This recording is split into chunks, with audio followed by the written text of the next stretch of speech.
Grenada is among several Caribbean nations that may face challenges to their visa-free access to the European Union, following a vote by the European Parliament's Committee on Civil Liberties, Justice and Home Affairs. The committee approved amendments to the EU visa regulations targeting countries that operate citizenship-by-investment programs. Grenada, along with Antigua and Barbuda, Dominica, St. Kitts and Nevis, and St. Lucia, offer citizenship in exchange for financial investments. The proposed amendments aimed to address concerns regarding these programs. According to Investment Migration Insider Daily, the amendment was approved by the committee responsible for implementing the visa suspension mechanism with a vote of 41 in favor and 10 against. Thomas Anthony, CEO of the Investment Migration Agency in Grenada, revealed that as recent as January, a team from Grenada visited the EU to hold discussions. We continue to work with the Europeans in terms of addressing some of the concerns that they've raised with us. We meet with them on a regular basis. As recent as in January this year, a delegation from Grenada, including the Prime Minister, myself, and the chairman of the program, were in London talking to UK representatives, US representatives, and the EU representatives.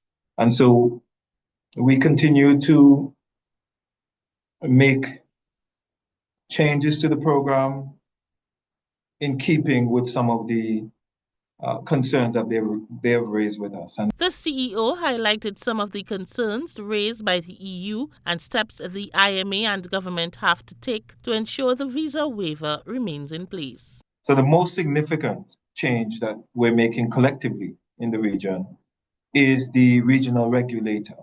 You would have seen recently that the interim regional commission was in Grenada consulting. Before that, they were in Dominica and St. Kitts. This week, they'll be in St. Lucia. Next week, they'll be in Antigua. The aim is to have a draft legislation before policymakers next month.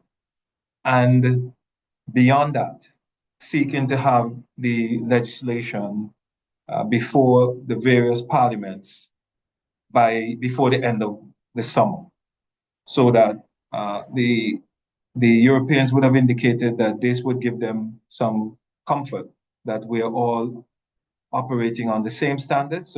When asked if this development raises concerns about whether Grenada's CBI program could do more harm than good, particularly for citizens who rely on visa-free travel, Anthony had this to say.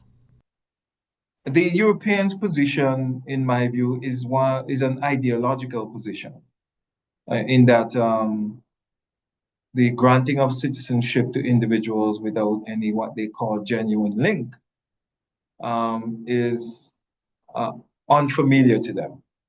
But the reality is we conduct very robust due diligence on these individuals. The Europeans' position, in my view, is an ideological position, in that the granting of citizenship to individuals without any what they call genuine link is unfamiliar to them. The report further emphasized that to prevent the misuse of visa-free access, the EU should have the authority to suspend visa exemption for any country that grants citizenship without requiring a substantial connection to the nation. Rena P. Thomas, GBN News.